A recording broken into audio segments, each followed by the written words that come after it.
sur ce que tu dis parce que c'est intéressant. Tu viens de dire, j'ai une peur et j'essaye de mettre une distance. Mais la clé en fait que je suis en train de vous partager, c'est qu'il ne faut pas essayer de mettre une distance, il ne faut pas créer une zone. Là, dans ce que tu partages, tu dis j'ai une peur en fait qui arrive et j'essaye de créer une zone. Donc tu essayes de créer quelque chose.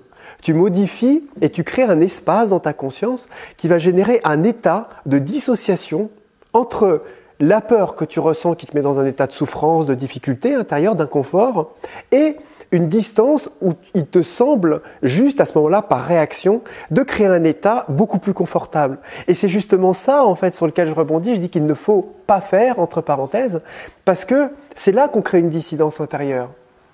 Et là où je vous parle de la clé, c'est que quand il y a une peur qui est présente et il y a un état d'inconfort, eh ben, c'est qu'il ne faut pas le fuir, en fait. Il ne faut pas créer de zone, il ne faut pas modifier, il ne faut même pas chercher à réagir à ça. Il faut juste accepter. Et c'est là que la subtilité, vous allez voir qu'il y a tout un ensemble de réactions qui empêchent de faire cela. Et parce que c'est difficile en fait d'accepter profondément cette peur et cet inconfort et d'y descendre en conscience. Donc en fait, pour donner le conseil par rapport à ça, ou y répondre en tout cas le plus justement par rapport au thème, c'est que quand une peur comme ça intervient et arrive, déjà, il y a le fait, premièrement, d'être capable de l'observer. Ensuite, d'avoir créé la possibilité, du moins suffisamment d'espace par l'observation pour ne pas tenter d'y réagir en créant justement un état, en créant une zone de dissociation. Et la troisième chose qui est la plus importante, c'est l'accueil et l'acceptation profonde de cet inconfort et de cette peur en la laissant complètement investir et intégrer, on va dire, le corps physique, le corps émotionnel, le corps mental et tous les espaces dans lesquels elle a pris naissance et dans lesquels elle désire en fait se promener.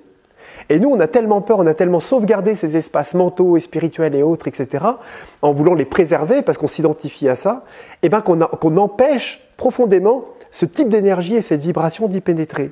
Alors que le seul moyen pour cette énergie de pouvoir être dissoute, c'est de lui permettre et de lui ouvrir la porte justement dans ces espaces que nous pensons sauvegarder. Parce que c'est ces espaces-là qu'ont la possibilité de recevoir quelque part la puissance et l'alchimie du pouvoir de notre présence. Vous voyez un petit peu ce que je veux dire ? Et ça, c'est une clé qui est énorme. Elle est énorme parce que on cherche toujours, on parle toujours d'émotions, on parle toujours il faut accueillir, il faut accepter, etc. Et on a des difficultés en fait à savoir exactement comment faire. Donc, est-ce que j'observe ? Est-ce que j'observe plus profondément ? Est-ce que je le rejette ? Est-ce que je m'en détache, etc. Alors, il y a plein de techniques selon les voies. Vous allez voir, on va en voir. On va voir des techniques d'investigation du soi qui travaillent sur yoga de la connaissance, des techniques de rejet de pensée qu'on retrouve dans l'Advaita aussi sur certaines techniques, etc., etc. Et vous allez voir que vous allez avoir des affinités avec certaines techniques et puis d'autres non.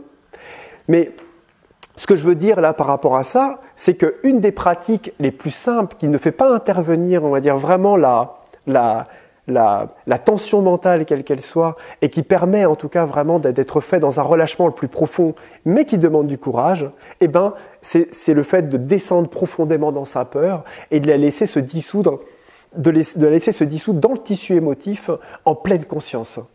Vous voyez ? Vraiment en pleine conscience. Et c'est ça qui fait peur. Et en fait, c'est même pas qu'on veut pas le faire. C'est ce que je vous disais. C'est pas qu'on ne veut pas le faire. C'est que simplement, il y a des résistances et des gardiens qui sont là et qui nous empêchent de le faire. Et vous remarquerez que si vous vous dites, bon, allez, je vais méditer. Allez, je vais laisser venir une émotion et là, je vais le faire. Aujourd'hui, je me sens bien, je suis costaud, j'ai la forme, j'ai compris, mentalement, tout est bon. J'ai lu des livres, j'ai vu des vidéos, j'ai entendu, je suis convaincu et tout ça et je m'y mets. Et bien, vous allez voir qu'il y a d'un seul coup, pas d'émotion qui va monter. Pourquoi ? Parce que quelque chose va protéger le fait que d'un seul coup, comme vous êtes au point dans votre vision des choses, il n'y a rien qui va monter. Vous voyez, c'est comme si parfois l'émotion choisissait des moments presque de vulnérabilité pour être mis en avant et être nourri par la souffrance. Vous savez, au niveau des émotions, au niveau de ce qui nous traverse, les phénomènes, il y a deux grandes familles, on va dire, de postures intérieures. C'est soit on se détache, on observe, voire on l'intègre et on dissout les choses, parce qu'en définitive, vous voyez, les émotions, c'est de l'énergie. C'est un emprisonnement vibratoire d'une vibration dans un espace de notre propre structure énergétique. Donc, si nous dissolvons ça de quelconque manière possible, il y a beaucoup de manières de le transmuter, de le dissoudre en nous, on récupère de l'énergie. Et vraiment, on récupère de l'énergie. Vous voyez ? C'est pas juste une sphère qui passe, on a une structure énergétique qui vibre fort, etc., avec des émotions qui passent, qui ont l'air d'être stockées nulle part. Non, non. Tout ça prend et bouffe un capital de notre conscience. Et plus on dissout, plus on descend dedans, plus on le transmute, on va dire, en nous-mêmes, dans notre propre conscience, plus en définitive on récupère de l'énergie.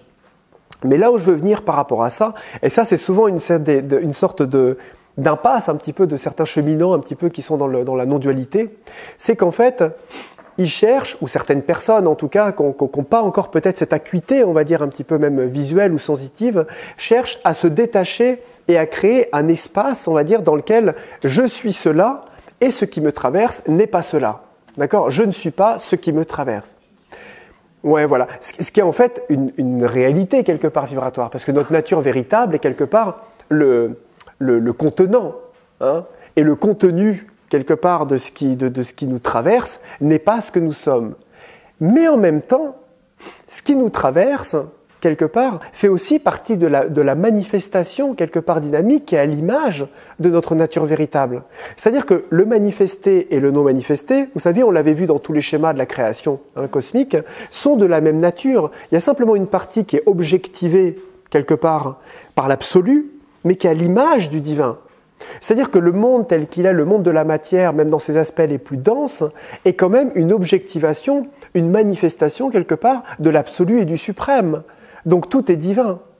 Donc chez les tantriques, par exemple, si on prend la différence, leur manière de rentrer en relation avec cette prise de conscience, quelque part, n'est pas de se détacher en créant une division intérieure et en se reculant dans les plans de l'être central, de l'espace impersonnel, hein, contrairement on va dire aux adeptes de l'Advaita Vedanta, mais au contraire, eux, de descendre pleinement et complètement dans la présence, dans les énergies, dans l'émotion, dans la vie, dans la sensualité, dans ce qui nous traverse, et à chaque fois en disant « je suis cela ». Une émotion intervient, quelque chose prend « je suis aussi cela ». Il y a une pensée qui nous traverse, qui nous prend une peur « je suis aussi cela ». Le monde qui est regardé, comme ça, autour de nous, « je suis cela ». Vous voyez ce que je veux dire ? Donc, selon comment on fonctionne intérieurement, on peut avoir une manière de fonctionner complètement différente. On peut soit essayer d'intégrer complètement ce qui nous traverse en créant une sorte d'unité entre l'aspect qui nous paraît extérieur, turbulent et dynamique et l'aspect qui paraît observateur, et en disant « je suis cela pleinement, cela est aussi moi, est de la même nature que ce qui est », et bien ça peut permettre de créer une unité et de permettre de réaliser des espaces dans lesquels on sent qu'à un moment, oui, c'est véritablement une unité. Alors que le piège, c'est que quand on se recule trop, et à force de dire « je ne suis pas ceci, je ne suis pas cela », c'est qui dit « je ne suis pas ceci, je ne suis pas cela » ? Et bien parfois, c'est une division du corps mental qui se met plus profondément dans un espace et qui crée un état d'observateur qui n'a rien à voir avec l'état de la présence. Et généralement, quand on fait ça trop longtemps, eh ben on a l'impression qu'à un moment, on se sent déconnecté, déraciné du monde et on n'y trouve même pas de joie, l'énergie ne circule pas forcément, on a l'impression qu'on est comme coupé un petit peu du monde, on se voit et en même temps, il n'y a pas de vie, quoi. On a créé un état sans vie, un état observateur sans vie. Vous voyez un petit peu ce que je veux dire ? Et c'est là-dessus qu'il faut faire attention dans le détachement. C'est vraiment une impasse, mais à laquelle presque tout le monde passe en fait, parce qu'on ne peut pas ne pas passer par là, parce que presque on est obligé à un moment pour apprendre à se détacher, à créer un état de détachement. Hein ?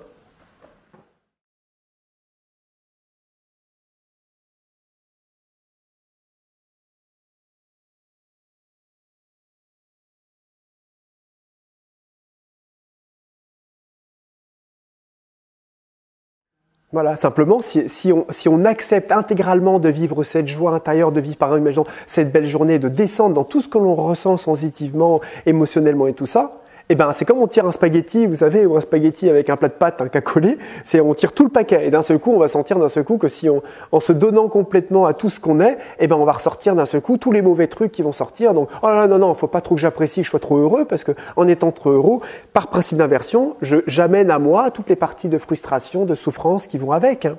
Vous voyez ? C'est toujours la voie du milieu. On ne peut pas aspirer à quelque chose de haut sans en accepter son inverse. On ne peut pas être joyeux si on ne connaît pas le malheur. On ne peut pas accepter le contentement même vital si on n'a pas en contrepartie la frustration, si ce contentement n'est pas satisfait, et vice-versa. Hein ? On est dans un monde de conditions. Et ce monde conditionnel amène forcément un déterminisme de causes et de conséquences, etc. etc.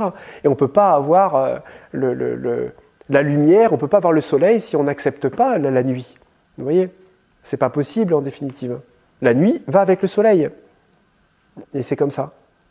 À moins qu'on tourne comme des malades, tu sais, sur la Terre, tu sais, avec je sais pas, on loue un avion et on est au-dessus des nuages, toujours avec le soleil, mais on n'est pas en vie, là, on n'est plus en vie, on vit plus, quoi. Hein ? On a créé un état au-dessus des nuages, dans lequel on est en avion toute la journée à suivre le soleil. Hein ? À un moment, on sent bien qu'il y a un problème. Hein ? Déjà sur le compte en banque, parce que... hein ?